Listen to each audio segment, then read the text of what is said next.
Come get on the train. Wait a minute. Hit it. Welcome into the Sports Buffoons podcast.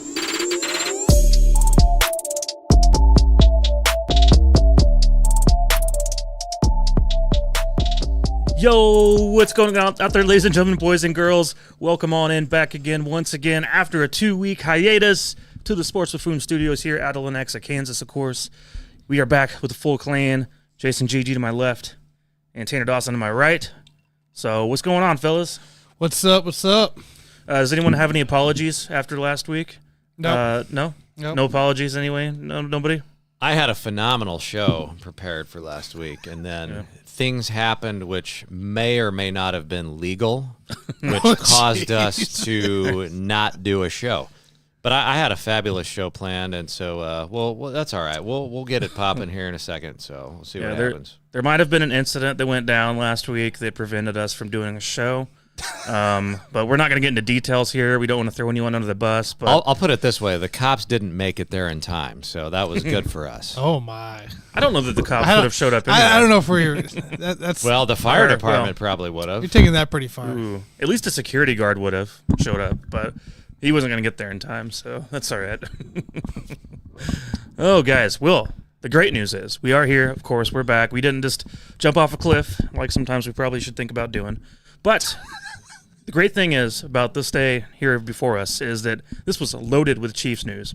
So, which means, here we have the Super Bowl, we had the celebration, we accidentally skipped a week, and now it's like we're back and we can talk Chiefs again for a little while. So that's what we're doing here with you guys today, talking Chiefs. A couple guys in the NFL Combine I want to point out and bring up here in a little while as well. And then I know JG's got a hot topic that he wants to go over here before the end as well. So, guys, kicking it off strong, man. The best news of the day this morning was Mr. Marquez Valdes-Scantling cut from the roster. Gone! And I love it because Twitter today was everyone's reminiscing about how Marquez played so great in the playoffs last year and then, had a couple nice plays this year in the playoffs, even though he's never done anything worthy of anything during regular season play or been living up to his contract, especially during his time here. At the end of the day, guys, we're lucky that he played as well as he did last year in the playoffs and then this year as well, because it could have been real ugly if some of that regular season Marquez showed up at some point in the postseason. So, but yeah, Marquez off the roster. Do you guys think, other than him now, we got a couple other receivers that are on the edge here, potentially. You see anybody else in this receiving group going anywhere? I mean, we got a Kadarius Toney, we got a Sky Moore, both under contract still. Any chance maybe they follow him out? Doubtful. Well, Tony maybe, but pretty doubtful on Sky Moore. Even though I think the hope is there that we can see him depart from the team, but I don't have high hopes on it.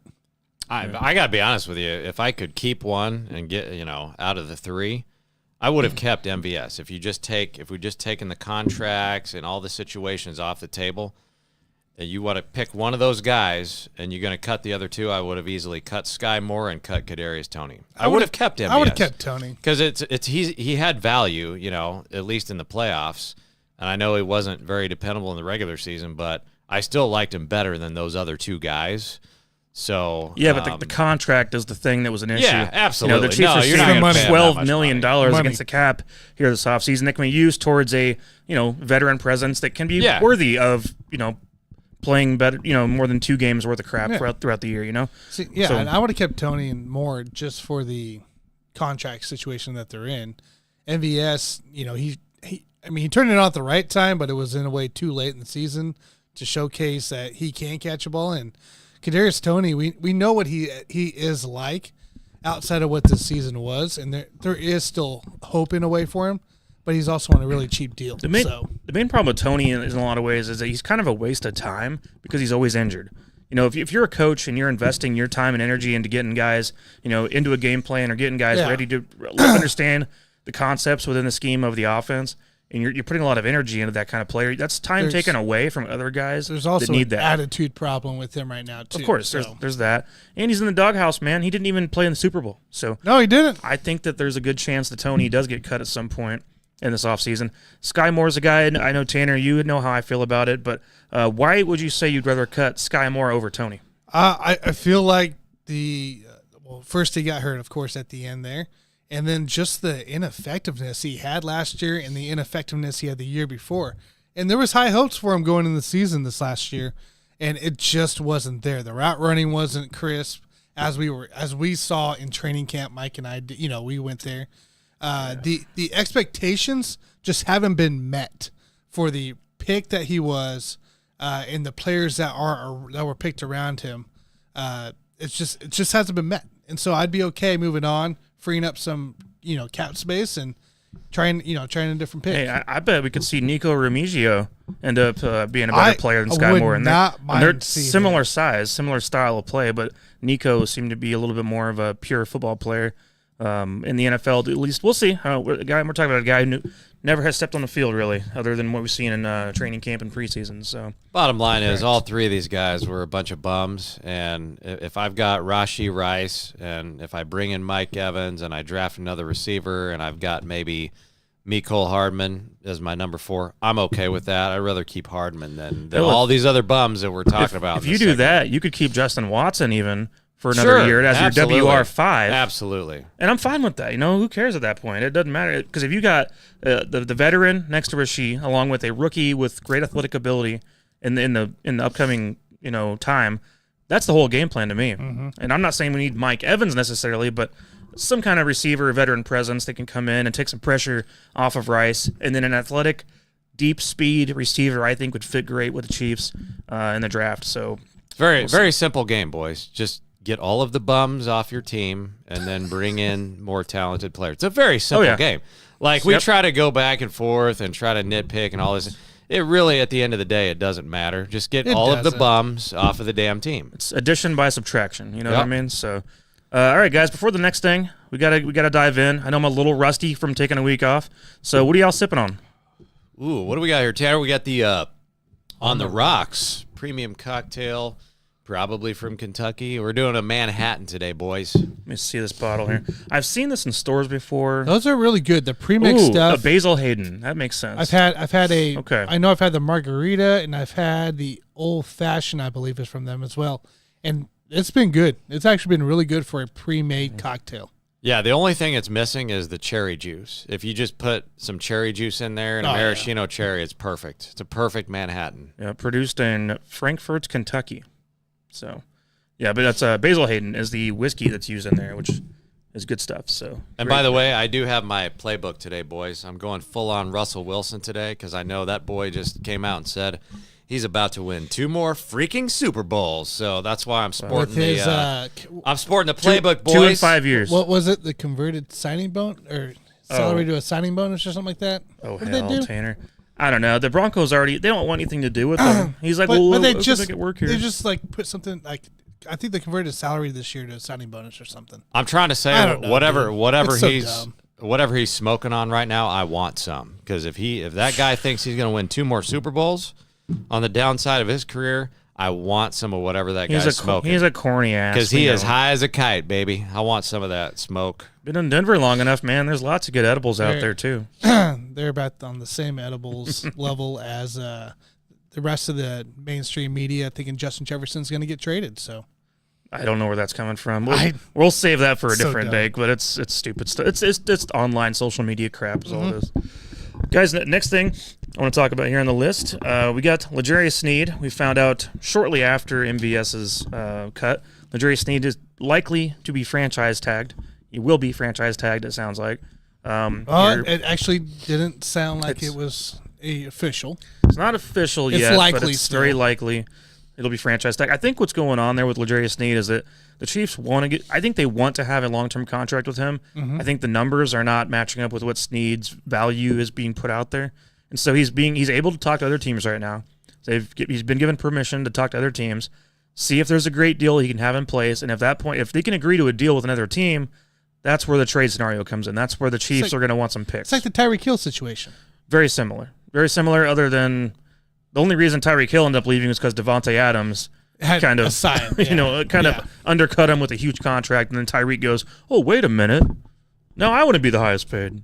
Yeah. So, And L'Jarius Sneed, whatever he gets paid is going to be deservedly so. He's had a great career so far in Kansas City. Fabulous. I want to keep him here. I think Sneed is a huge part of this defense, and having 2 lockdown corners, you guys, is half the reason why the Chiefs are number 2 in sacks. I mean, it's not like George Karlaftis has the best first step in the world. George Karlaftis is one of those guys that's going to be high effort every single play, and if you give him an extra split second, he can get to the quarterback. Yeah. It's not like we're running out there with, in his prime Von Miller where, he only needs 1.5 seconds to get to the quarterback. George is one of those guys that will get there, but it's because of the back end doing all the work, locking down the receivers. And so I want to maintain that. I would love to keep that going right now with the secondary.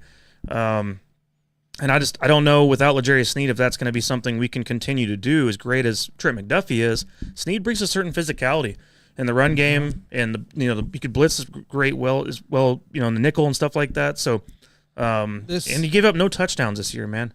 I think Sneed is awesome. I think it's a similar situation, not in fact of the player style, the way that Sneed is and the way he contributes, but we were in this position 3 years ago with Chardavius Ward before he left. Yes, but Ward is not the same style as players. Correct. He's not. That's what I'm saying. He's not Sneed, but it's still a similar deal where you move on and you don't pay your star corner. Look, I think we all were okay with Ward leaving. Yeah. We all were just like, okay, we'll figure it out. And we did. But he was good while he was here. Sneed is one of my favorite corners we've ever had in the team history, really, to this point.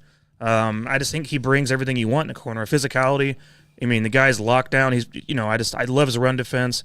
Obviously, the blitzing. I mean, I think the versatility is huge. I mean, this is a guy that later in his career could move to safety and be elite as a safety if he wants to. He had time playing safety at Louisiana Tech. And I think that it's going to be one of those things that's it's going to suck to see end if this is the end, if a trade does go down. Because I think at the end of the day, this comes down to Chris Jones, because the Chiefs are not using the tag on Chris Jones, which means either get a deal done or Chris Jones is just free to go. Yes. Which is scary, because I'd rather get something out of Chris Jones if he's going to leave this team.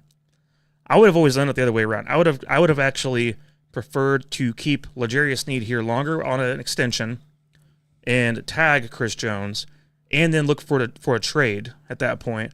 And we're almost doing it reverse, which I just personally don't agree with. But is it because of the depth that's out there in the secondary that we have? Like, absolutely, so comfortable with having Jalen Watson as your 3.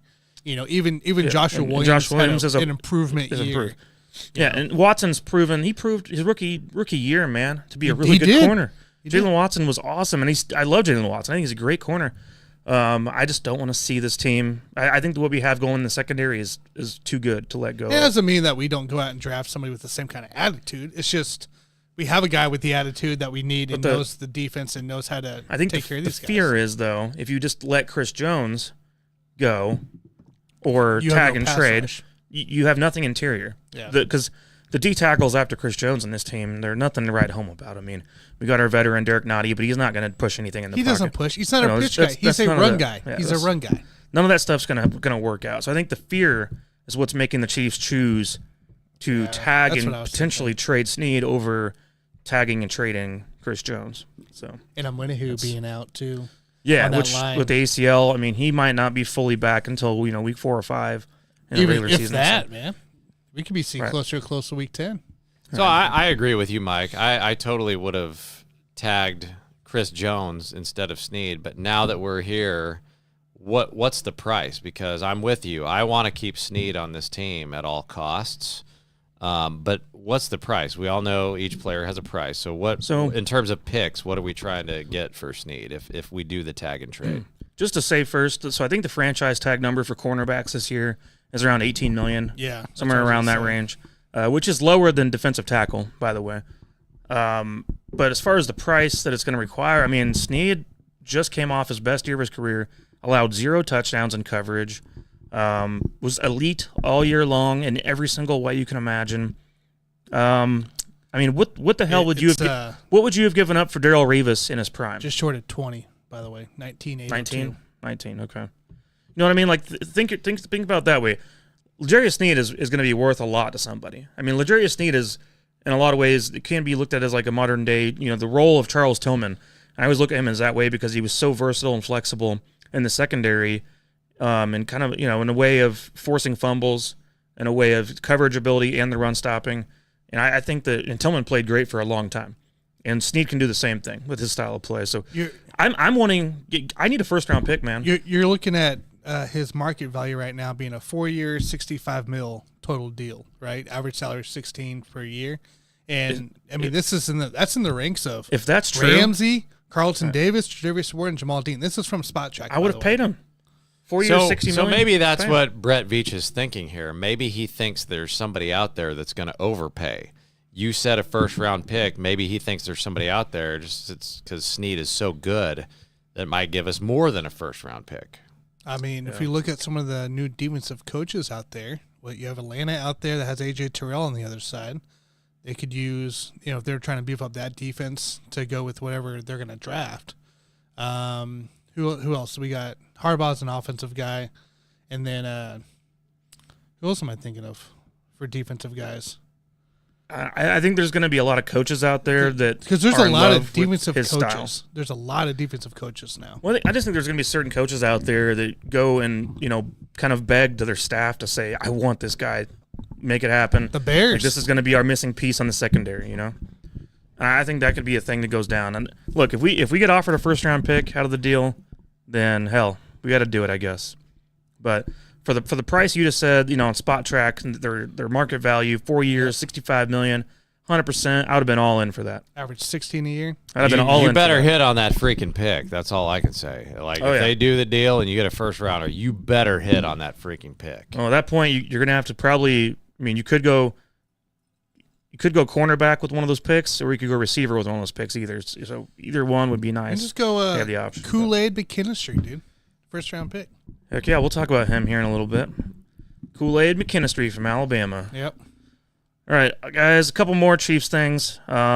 We have the Arrowhead renovation plans and renderings that have come out. So we had a long press conference today from Mark Donovan and owner Clark Hunt.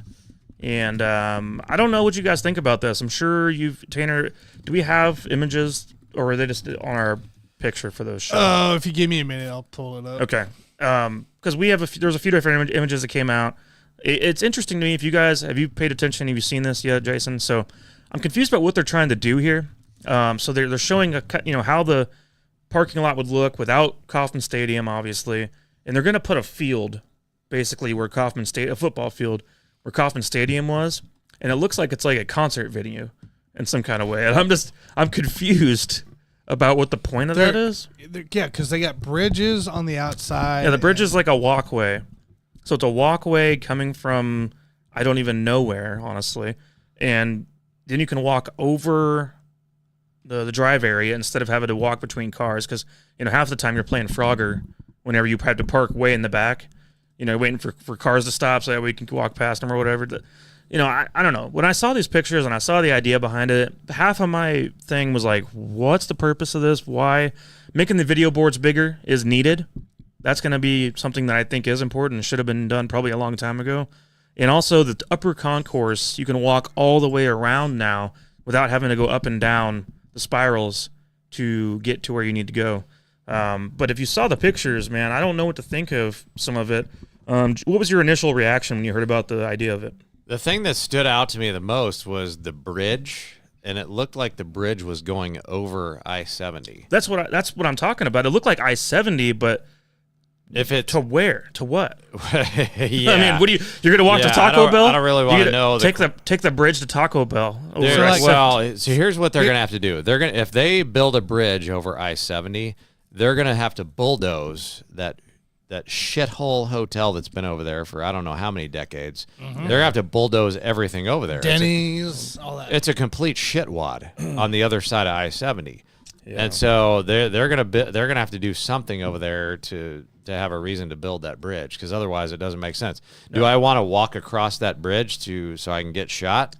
In my penis? Jesus. Do I want to take a bullet? Do I want to take a bullet in my balls? Probably not. So you're going to have to bulldoze all that shit and make it something worthwhile. So if you look at the picture here. Here's a layout right now. You got the ride share zone now. Kind of, I think that's turned around. So that's Kansas side, Missouri side's on this side, right? How you read it? Honestly, I know where Coffin's supposed to be, but I'm kind of backwards right now in that picture. But right, I know that's the weird part. I'm pretty sure that's the hill up there, though. I don't understand the point. So the new activation zone, and then a VIP entry plus canopy. What is the point of it? So what is the point of that? To cover everybody under the sun, apparently, on the upper deck while they're freezing their ass off even more. So the new activation zone. What is the point of having a, replica Chiefs field? It's supposed to be like so Green Bay has it up in Lambeau. It's basically like a fun area for kids. It's a tailgate area, just different activities and such. So Green Bay has the same thing over there for that. It's just extra activities for the fans. And so people like us can just go out there and get drunk and toss the football around. Dude, that's what you do in the parking lot. Anyways, that's what you already do. Yeah, but now you can do it on a real field. You'll feel better about yourself if you have an run over some kids out there and bulldoze them. What's your guys' thoughts here on the new end zone suites? They're stupid. Talking about basically being similar to what Vegas has in their DJ club area. No, to me, that whole thing is stupid. I mean, you're actually removing quite a few seats from the stadium. I know we've already had during the original renovations, we went from like 79,451 seats down to 76,000. This is going to move us probably closer down to like 72,000. Here we go. It's a better view. And I don't see the point in adding a end zone party suite. The end zone view is not even the best view anyway. But that looks like it's less parking in a way, doesn't it? I don't feel like that extends all the way out to where parking is. It could be less parking if over there. If you're putting a whole damn football field over so there. So Missouri sides, we call them Missouri sides on your right hand side. Your left-hand side, well, it is more parking, but so the activation zone will, though, have cars around it and stuff. But, yeah, you got a pedestrian bridge, so they're putting out, I guess, more parking further out, closer to, looks like the road area, and maybe even paving that dirt area. Maybe that's what it is. That's probably what they're doing. So, guys, now that we get the gist of what their plans are with this whole thing, so we've heard about the price point. So the Hunts are putting in $300 million of their own money into this. The other $500 million, so $800 million total. The other $500 million are going to be put towards the taxpayers on the 3% sales tax. So this is also combined in with the April 2nd vote of Kauffman Stadium. So this is a part of that April 2nd vote. So, I mean, if you say no to the Royals, that's also saying no to the Chiefs' plans as well. It's not necessarily. Right? They're going to say because you guys know the Royals are going to move at some point. Like it's just what it's going to be. Well, they're going somewhere. It might not be Kansas City. They're going to move to the Kansas side, and at that point, the taxpayers aren't going to care about an extra $500 million. They'll just put it to a vote again, and then they will approve the Chiefs deal after the Royals presumably move to the Kansas side. I don't see where the hell else they can go. It's either going to be. If it's not downtown, it might be the Kansas side, but if that gets rejected, we may not have a baseball team in the area. I think the Royals are out no matter what at some point. So if they get rejected maybe 2 or 3 times in a deal, maybe it's downtown all 3 times, we may not have a team come 2028 or whatever it is. Yeah. I think it would get approved in Wyandotte County. I really do. I think it would, too. Because you look at it like basically our whole lives.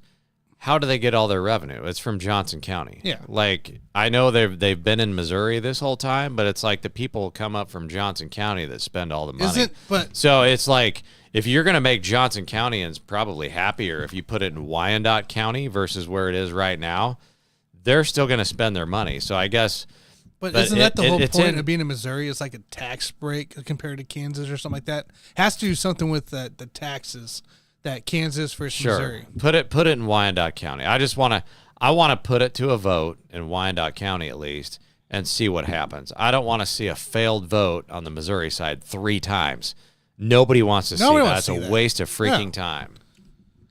Yeah, I don't know, man. I think that plan eventually, though, that you just saw in Arrowhead, it is inevitable. It may not be. It probably is, but man, see it right away. So but the Royals' idea is $1 billion brand new stadium and an entertainment district. Yes. Meanwhile, the Chiefs are just wanting to make a few renovations. It's $800 million, just a little bit less than what the Royals are about to do. And what's the point? But what's the point of all that? I mean, what's the point of adding a stupid field out there? And what's the point of adding walkways? I told you this. Adding activities, make it easier for fans to get in, getting the money. Getting the money. There's got to be more you can do. There's got to be more you can do to. Well, what would you do, Mike? I want to know this. My idea, building up that area right there to make it actually worth the crap to want to hang out in. And I'm talking about, because whenever you leave Arrowhead Stadium, you're not hanging out in Raytown, you're not hanging out in Independence, you're not jacking around out there. So you're saying you're going straight. You're going straight back. You're either going to P&L or you're going back to your damn home in Overland Park.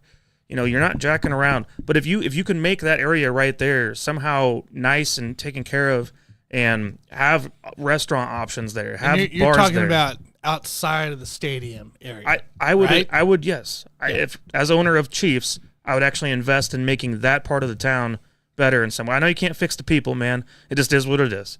But I would try to make it a cooler place to be for pregame and postgame, as well as that parking lot. You're gonna have a lot of space. I wouldn't put a field there. It doesn't make any sense to me. Have just a random ass football field out there that you're just going to run around in. What's the point of that, man? The parking lot's used for that alone. If you're talking about the ownership, if they can't even fix their own freaking locker room, what makes you think they can do something to that part of town? Because that's what I heard is the locker room is, ownership doesn't really care, and the players don't really care much for the ownership. So yeah, that's an interesting one. Another thing that came out today, of course, that Clark Hunt got an F- on his grade based on the surveys put together by the team, which is crazy. I mean, what Clark has done as far as giving Andy all the power to run this thing has been awesome, and the choices he's made and firing Scott Pioli and also there's kind of stuff. That stuff's awesome. It sounds like there's a lot of false promises that have been put out there by Clark Hunt over the years. And I guess one of the most recent one was that even though they just upgraded the locker rooms 2 years ago, because supposedly they were going to upgrade them again, and then because the Chiefs went to the Super Bowl, it took too much time, and then we couldn't do it. They didn't have enough time to get it done. Well, maybe this is the payback. Maybe this renovation that we're talking about, maybe that's the payback, and maybe Clark saw that he got an F-, and that's why this came out today. It's interesting because if you saw, so obviously Andy Reid got an A+ on the survey, but you saw who got number one, right? Oh well, Miami Dolphins. Ross. And it's because of the willingness to pay players. Tyreek Hill being gone, didn't want to pay him. Chris Jones sat out for 3 games, 2-3 games, didn't want to pay him, and now you're trying to pay him in a way, but that still may not happen. It's just that kind of ability, the willingness to pay. And I think Hunt's part of that, and that's why he as well, on top of the false promises, why he's not getting, the love he should get. I don't know, man. It's a weird one because I think us as fans, we appreciate Clark for everything he's done so far. But I think if you're internal there, you probably see that there's some upgrades that could be taken care of. Garrett Dieter, former Chief, was asked on Twitter about this, and he did say that a lot of it is very outdated. And so him just putting that out there, and keep in mind he hasn't been on this roster for over 2 years now, and so that's him coming from that point. But I think that's probably part of it is if you're an NFL player, you've been to all these other stadiums, you go to play these other teams. You also talk amongst each other. A lot of these guys are buddies who play against each other every day, right? And you get to know what's your training staff look like, what's your training room look like, the nutritionist aspect. I saw the Chiefs had I think a D or an F on that. Stuff like that. What are the Chiefs missing that other teams are getting that somehow we are just not putting any energy towards? It's just the outdatedness of the stadium. It really is. Well, it sounds like it's part staff, and training, and stadium. Well, yeah, both. You probably don't have the capabilities inside the stadium to produce some of the stuff that maybe Vegas has or SoFi has going on. I'm curious what Green Bay would be like. What their rank would be in their facilities. So why don't we just bulldoze both stadiums to the ground and start over? That might be beneficial to the players. You'll never get an architecture like Arrowhead ever again because it's illegal to build new ones like that because of the steepness. So you will never have an Arrowhead architecture the way it is today again. Yeah. So And you would have the a group more that- modern Yeah. style. You would lose your loudness Yeah. that you Okay. get. So that's the thing that I would hate. So to okay, so we can't bulldoze it to the ground, is what you're telling me. Part of the issue with the locker room too is that it's a small locker room to begin with, and so there's only so much you can do. Like, there's Right. only so much remodeling you can do in there to fit 53 players. Well, more than 50, more like 60, of course. But what are you going to do about it? Well, let's bring some masseuses in there and give them some happy endings. That'd probably make them feel better. That's what they need to do. Build some extra rooms, these worthless rooms that they got in there, and 'Cause even if you don't have the nicest locker room in the NFL, maybe the amenities you could give them, can be nice. Maybe you could give them some sucky or something like that. get some. Hey, Watson would be a good backup for the Chiefs coming up. I think that'd be nice, wouldn't it? He's probably going to be a backup here. I know. Like what, another 4 years? 3 or 4 years, he can be a good backup. Give him that sucky. Win a ring with Mahomes. That'll make up for the piece of shit locker room. Yeah. What's going on in the chat, Tanner? Anything? Let's can't see here. tell. Starsky first off says welcome back. Dave says the Bears also have the pick 9 when we were talking about L'Jarius Sneed. Yeah. If And anyone, I mentioned the Bears. So well, if the Bears wanted to give us the 9th overall pick, I'm all in. I mean, that'd be weird for a Super Bowl team, but I'm in. Dave says the complete corridor from Raytown to 40 Highway needs to be developed to attract fans to stay in the area after games. Yeah, that's kind of my point. 40 Highway sucks. I mean, it's a dirty piece of crap out there. I think Dave. I think this is HOQ was ahead of times when designed complex. Yeah. No, whenever Arrowhead and Kaufman were both designed. Okay. Yeah. Okay. I got you. Yeah, whenever they were both designed, I mean, they were definitely ahead of their time in that aspect, and it's amazing the stability and the structure of people are the Royals have been using the excuse that the Kaufman's falling apart and all this kind of crap, and it's like they were built the exact same time. That's not Exactly. falling And apart. It's just They're using it as an excuse for why we need to go downtown. Ownership. Yeah, it's that kind of nonsense. And they're not going downtown. I don't think it's going to happen, man. I really don't. Well, dude, I'm excited for the vote. I'm excited to follow it that day. It's going somewhere. I wish ain't it was staying. on April 1st. So that way it'd be April. We know that. April Fool's joke. It's going to Montreal or it's going to KCK. Hey, Montreal. It's one of those two places. I think Salt Lake's still in the books too for it. Canada's not going to take Dude, care don't of it. talk about Salt telling Lake. you. Nobody cares about that shit. When Salt Lake gets a team here in the next 10 years, don't say I didn't tell you. All right, one more thing, guys, real quick, just for fun. Chiefsaholic today. That's right, more Chiefs news, man.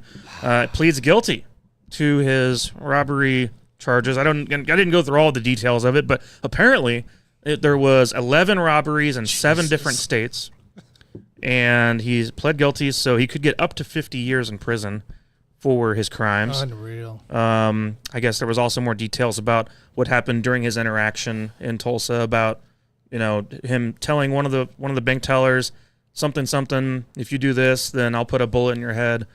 So there's more to it than just fun and games. There's a lot of other things that came out that make this worse than it already is. But he also was to give back the painting. We all seen the painting of him. Yeah. With the Mahomes autograph that he won at a charity auction. Yes. And so he's got to return that as well as other memorabilia as well. I do think he gets to keep the money he won from betting on Mahomes to win MVP and the Chiefs won the Super Bowl last year. So, but otherwise, he's got to pay back over $500,000.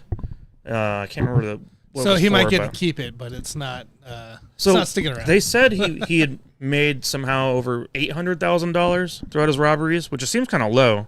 I thought it'd be a little more than that actually. He's hitting the but, small banks, man. but I have a feeling there was some money hiding that people still haven't uncovered throughout time. But anyways, man, 11 robberies guaranteed in 7 states that have been proven. So. Any final words before Chiefsaholic is gone for good?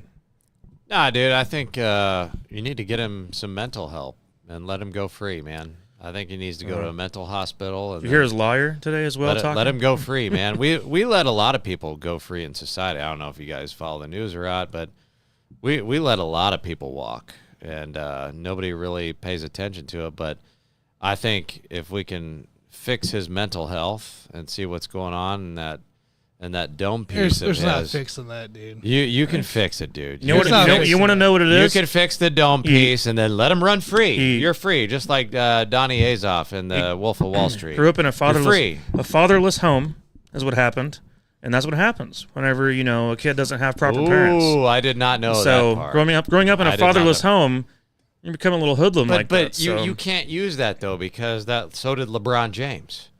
Are we looking at him? That him? explains a lot about LeBron James, actually. But he's not a failure. That makes sense. That's why Tanner likes him so much. He's doing okay in life the last time I checked. So, I mean, I know where you're going with that. Like, you're talking about the overall statistics, and I would agree with you on that. Dave says Jesse James would be proud.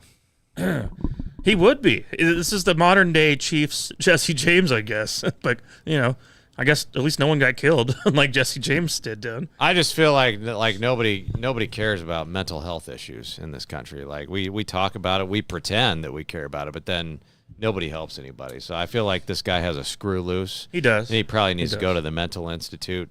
He's also delusional. Yeah. So that's the thing. Didn't he get let out for like a family thing and still robbed another bank? Yes. So while he was out on parole, he robbed another bank. Sounds like a second chance to me. Yeah, I think it's quite a story, man. You guys know as my buddies that I was the OG to find out about the whole thing. You were. And, you leaked it out. I spilled the beans, and boom, it was everywhere real quick. And I told the guy. And everybody was freaking out. I told the guy that I told on Twitter that I did not want my name to be known about this. And he even asked me a week or two later.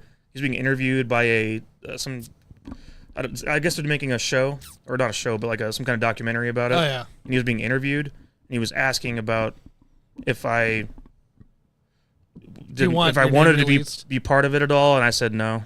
So I just left it alone. But I was like, hey, I did my little investigative work, and that's just what I do sometimes. You should have promoted the podcast, dude. Yeah. I'll be like, hey, I know that Chiefsaholic guy. I know his real name. I know what jelly's in. I know what happened. And follow the Sports Buffoons. Yeah, I mean, it's good that you didn't put your name out there because, then that's when you get all the haters and losers that want to try to tear you down at some point. So I'm glad you didn't put your name out truthfully, my first thought was if this guy's psychopath enough to do what I knew at the time he had just done. I didn't know what kind of family he had or anything about him as far as that goes yet. So I was like, I don't really want to have my name attached to it. This seems like something where if I'm the guy that spills the beans, I don't want any part of spilling the beans, aka you found out just where he was and let everybody know. I just hope he doesn't. It's going to come out. I hope he doesn't kill himself in jail. That's what I'm saying. I hope he doesn't kill himself. All right. He's not going to be able to watch Chiefs games anymore. We could have had a chance to help this guy in his mental problems. We got like 10 minutes, dude. True that, guys. All right. Enough with the Chiefs talk, guys. Real quick rundown. I do have 3 guys up for the NFL Combine that starts tomorrow evening. It used to start early in the day. Now they pushed it back to the afternoon. But so coming up this week, just a few guys, because it's fun to watch guys run in underwear. I've always felt that way every single year around this time. Something in the air Chris gets me tingling and wants me to wake up early and have a good old time watching some dudes run fast. As long as they're not wearing MLB I don't. official pants and underwear, we're good. Wait a second. Wasn't Chris Jones the guy that had his cock fall out during the Combine? Tanner's combine? referring to. And I don't know if you've seen the MLB uniforms. Nobody cares. We do not care, Tanner. Oh, okay. Well, just cool it. I'll show you some pictures afterwards, I guess. Yeah, you guys can do your see-through tights thing. Sure. Unless their cocks are falling out. That's what's happening. Okay. Well, okay. Never mind. I changed my answer. Yeah, we do want to see some of that. I do have a fun one. So a couple of receivers I want to point out and bring up real quick. Wide receiver for Michigan, Roman Wilson, in high school ran a 4.37 in high school. So if you did that in high school, I feel like, you're still, athletically improving as time goes on at this point. You're 22 years old now. What can he run at this point now at the Combine? If you ran a 4.37 in high school, I would hope you can run a 4.3 flat at this point in your life. At least that should be the goal for the Combine. If you do that, man, that's big news. If you run a 4.3 flat, you're probably going to end up being a first rounder. My next guy I want to talk about real quick, Troy Franklin from Oregon. He should be a guy that's going to hang around the 4.3s. He's a guy that if the Chiefs are interested in him, if he goes, back into the first, I like him quite a bit as a prospect. I see a lot of separation in his game. He's a speed demon, man. Deep threat for sure. I want to see more of him. I think he would fit well in the Marquez role that we used for this kind of offense we're using right now. I think there's some issues with him as far as contested catches and stuff like that. But, hey, right now we're worried about the athletes. We're worried about guys running fast, and that's all I care about. So let's watch for Troy Franklin and see what kind of draft stock he can do to raise up a little bit. And then, Tanner, you talked about Kool-Aid McKinstry from Alabama. He should also run in the 4.3s as well. That's going to be a first-round corner just based on athletic ability alone, and he went to Alabama. I mean, all those damn dudes, it seems like, ends up going early. So those are my main three I wanted to speak on real quick. I know right now they're going through interview processes at the Combine. They're doing all the body fat percentage tests and things like that and getting poked and prodded and asking them if they'd rather be a dog or a cat or a sheep or a lion, all that kind of good stuff, you know. So I mean, it makes me wonder, man. I feel like that should be something you do in a normal interview, like normal jobs.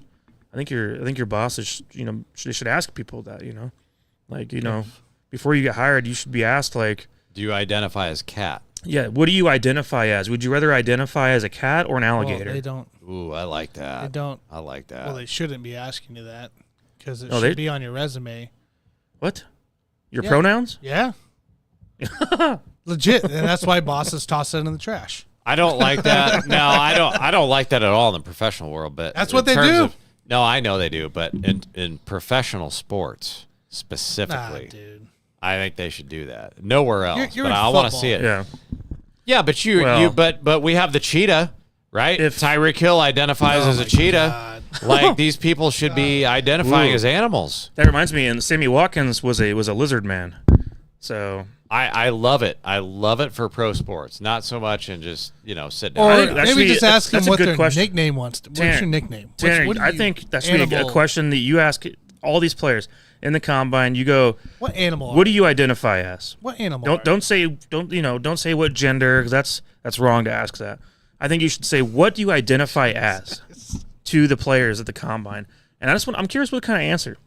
Well, we used to have Doug Martin, the muscle hamster. The muscle hamster. So he could say, I identify as hamster because I'm fast. We also had Mighty Mouse. Mighty Mouse. There you go. And Spider-Man, Andre Rison. It makes so much sense in pro sports. It doesn't make sense anywhere else unless you have like mental issues or something like that. But it is what it is, boys. Mental issues. Well. It is 2024. That's what my point is, if you're sitting at your desk in an office job, probably shouldn't identify as an animal. But if you're in pro sports, you probably should identify as an animal, and one that runs really, really fast, like a hippopotamus. Or about really can run strong. 40 to 45 miles an hour. Yeah, I like that, man. Or an owl. Like if you're an office guy, you want to identify as an owl. You're very keen to paying attention, smart. You're I'd aware. say sloth. Right. Tanner was to be a sloth. What movie was that from? That was a cartoon movie. That's from the zoo? Yeah, there was like a zoo movie. Yeah, I can't remember. The rabbit and everything. You got a daughter, I've only watched it once. All right, man. We got just a few more minutes. So. I was going to ask you, what about Washington's? Are you excited to see? Was it Rome? Oh, receiver for Washington. I'm looking forward to that as well.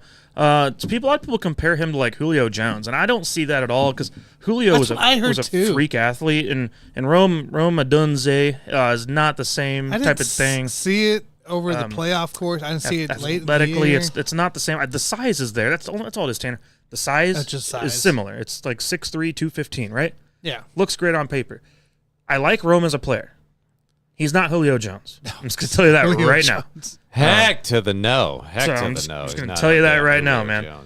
But I'm looking forward to still seeing all the numbers being put out there. You could put a name to the number to the paper now when the Combine hits. Yes. You know what I mean? Yes. Only guys are going to not be able to see things on as, Marvin Harrison Jr., of course, isn't doing anything. Jane Daniels isn't throwing. Which is lame as hell. I've always if I'm looking for a quarterback, I want a guy that's going to throw and perform in the Combine. Yeah. Like, what are you afraid of? I want a guy that's. What are you afraid of? I want a guy that's going to sit there and throw in his Combine and senior day. See, I can understand not playing in the bowl game. Yeah, I understand that at that point in your career, but I cannot understand not playing or just going out there and running some drills. You're supposed to show me running some drills at the Combine. At that point, that tells me you're scared. You know what I mean? You don't trust. Patrick Mahomes did all the damn drills, didn't he? Yes, he did. Yes, he did. The thing with that too for me is you don't have faith with the other coaches that are around you. That's not in your system. Lame. You only got to throw in your system. Yeah, lame. And so. it doesn't make sense to me. So I don't know. Can't throw with the other receivers. Can't throw with anybody else. Have to throw with your people. I don't like it. Yeah. Not my kinds of guys. If the guys that choose to do that, other than Marvin Harrison, whatever. I mean, he's fine. He's gonna be. He's fine. gonna be two. He's gonna be fine easily. Did you hear? I can't remember who it was. It was some one of the NFL.com reporters. They said they walked by Caleb Williams, and he's not much taller than Bryce Young, and but he looks both like I think he's like 6 stronger, foot tall. but he's also not the QB height, is what they said. The QB height. Well, not that worried about that, man. At this point in their careers, Bryce Young's 5'10". I love combine stuff, dude. I don't know. It just cracks me up. We're talking about that guy can't throw it, but that guy's 6'8", Malik Willis, and he can chuck it down the whole field. Brock Assweiler was 6'8", so you can go get him then. Ass wiper. That's Malik Willis, who had the All-Star Combine, and how's his job coming along next year? I don't know. You guys ready to talk about Antonio Pierce? Yeah, we got a few minutes, man. What do you want to say? So back in the day when I was growing up, we used to have the Jordan rules. Okay, so when Michael Jordan was the greatest player of all time, which is basically the moment that he set foot in the league until right now, you had your Jordan stoppers, right? You had the Jordan rules. They wrote a book on that, and then after Jordan retired, then when Kobe Bryant came in the league, you had your Kobe stoppers. Right? And all these guys all it did was piss them off, and it made them better. So you bring in your Jordan stoppers and your Kobe stoppers, those guys, they get better and they destroy you. Now, we never had a LeBron stopper because he was too good at stopping himself, but that's neither here nor there. Now, all of a sudden, let's talk about Antonio Pierce, coach of the Raiders. He all of a sudden has the Mahomes rules. Okay, just like they had the Jordan rules back in the day. And I want to know you guys' thoughts on this, because my thought is like, okay, yeah, they beat the Chiefs once, and what is there any kind of motivation from that? Like, what is the point of Antonio Pierce coming out with the Mahomes rules? Is the point to actually win games, or is the point to try to piss off Mahomes? Is he really trying to piss him off to make him play better against the Raiders? Because I'm just dumbfounded by this. I mean, you've seen this happen over and over again throughout history. Have we not learned our lesson with these Jordan stoppers, Kobe stoppers? Now all of a sudden we got the Mahomes stoppers coming out there. Did we not learn our lesson against these alpha males? Or are we just going to keep repeating the same mistakes over and over again, pissing these players off so that they play better? You're actually helping them, in my opinion. So anyway, I want to know you guys' Raiders did beat thoughts the on Chiefs doing that. So. Oh yeah, and I'm sure they felt really good about themselves. Your didn't question though was what was the point really in even bringing that he wants to bring back the Jordan rules against Mahomes, and all it is he's trying to create a make-believe mindset in the Raiders organization, a mentality and a mindset of how we want to play against Mahomes and how we want to be as a team and a defense in particular. I think it's generally just as a team throughout the season. Like, we're not sitting here like it may be not just Mahomes, but we're also going to hit this guy and this guy and this guy. Right, exactly. That's the whole point I think he's trying to come with, is trying to create an aggressive mentality. Kind of, the Raiders back in the 70s and 80s were dirty as hell, and we all know about that shit. And so I think he's wanting to try to make that happen again, but that's been tried probably a few hundred times at this point for the Raiders organization, and they have been the bottom of the barrel for the last 24 years or 22 years. So I think that's all it is. I think it's basically grasping at straws to try to get this team into a certain mentality going forward, aggressive mentality. And what you're going to end up doing, I mean, you might want to go into game. Everyone goes into games against Mahomes. You want to get him on the ground, right? Yeah. Everyone should be wanting to go out there and beat the hell out of him, to where he's out there, he can't hardly walk, right? That should be half the point as a defense. Injure his ass. But injure his ass. That's the only way you can stop it. If you could do that, they would have already been done by now. If it was that easy to just say, oh, we're just going to go hit Mahomes, 12 times this game. To be fair, not that easy. That's going to work when he gets into his mid to late 30s. Like you will be able to injure him, and then you can stop him that way. We've seen Aaron Rodgers go through a lot of that kind of stuff, and he's played most of his games. But we've seen him get beat up. We saw Brett Favre get beat up, obviously. And now that was a different situation with the whole bounty gate. But maybe this is a partial bounty gate. It's not necessarily an actual bounty because I don't think Antonio Pierce wants to get fired or anything. No, I don't think he does. But I think the idea behind it is to go out there and lay some licks on Mahomes. But if it was that easy, you would have done it anyway. You don't need to talk about it. You just do it. Yeah, no, and that's just what I mean. I like the mentality part of it. I like the message being sent. I don't like it openly being sent that way. No, I hate it. It's also too early. Hate it. Tanner, it's also February. No, I know it's too early. It's February. He could have said that later on.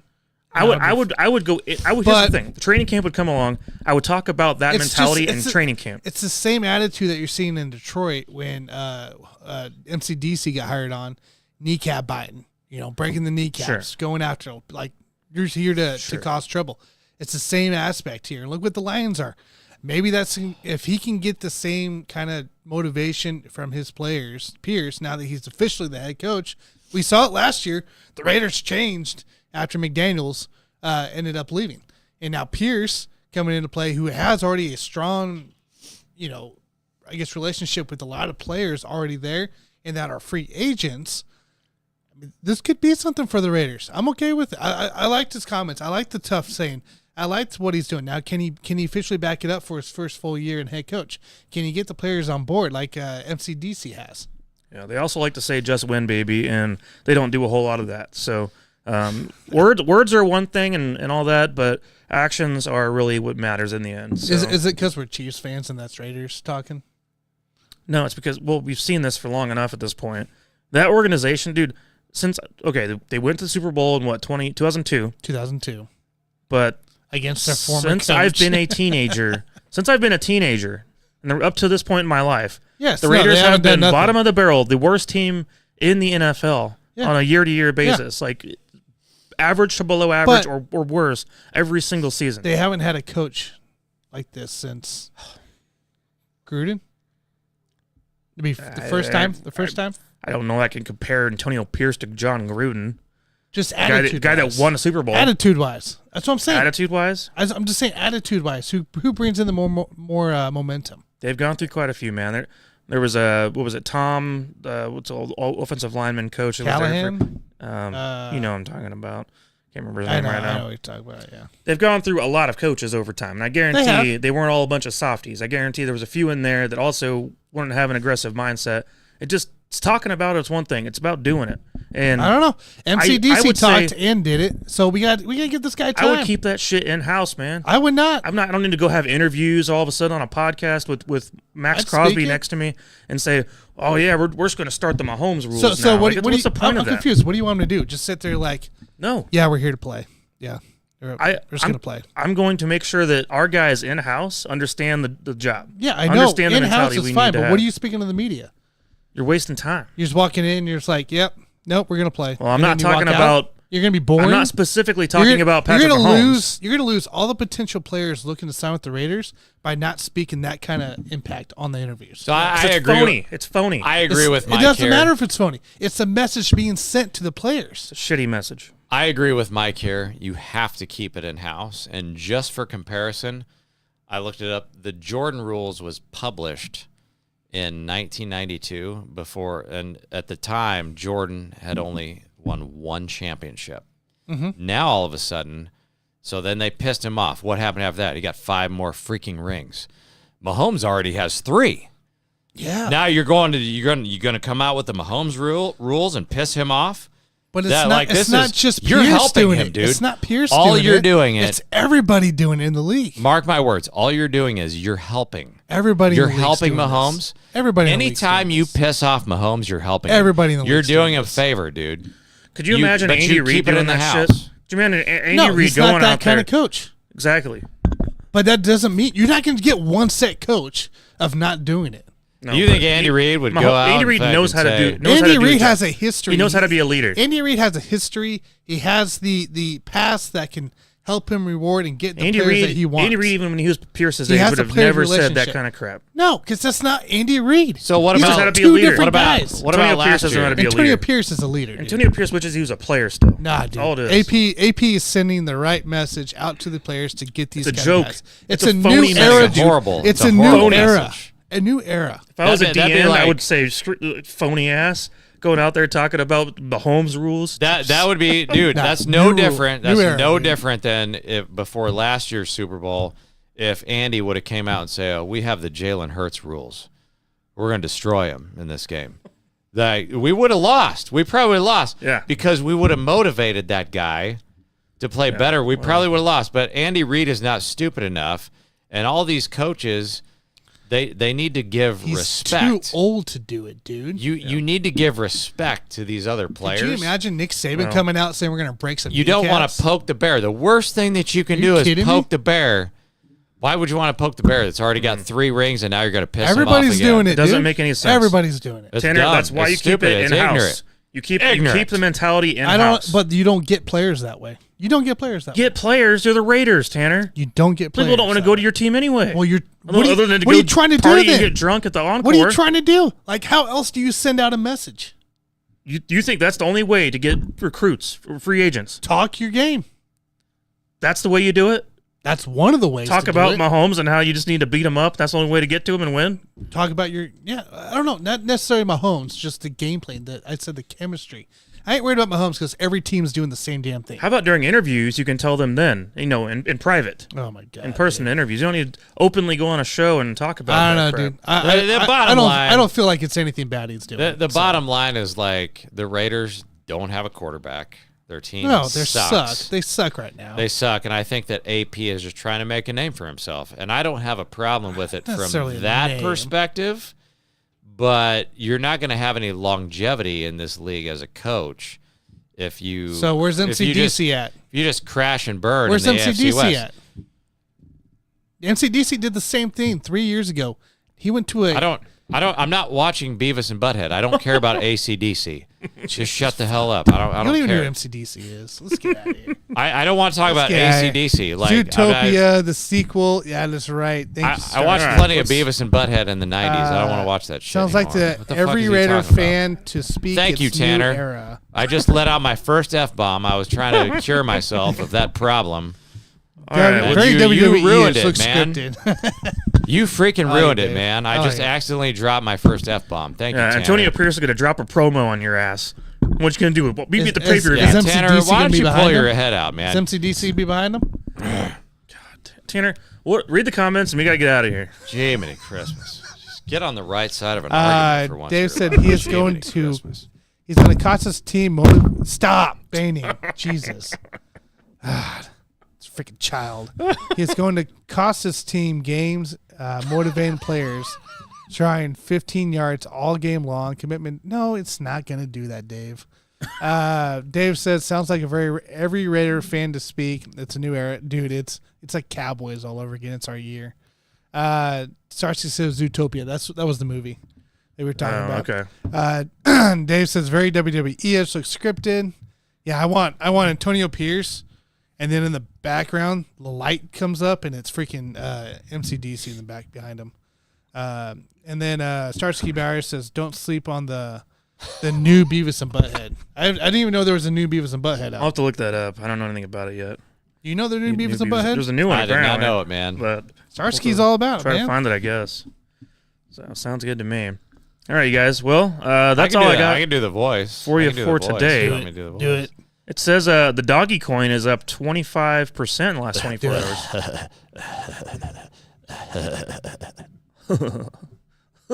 I can't do it right now. I think I need to practice again. It's been a while. All right, let's get the hell out of here.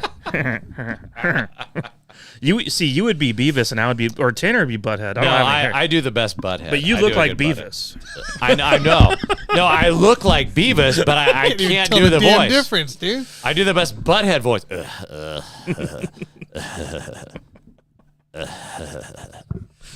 All right, we got to get the hell out of here. All right, guys, let's look forward to Combine Week and then NBA, of course. Is still rolling on. Hopefully something exciting happens for once. So we have something to talk about.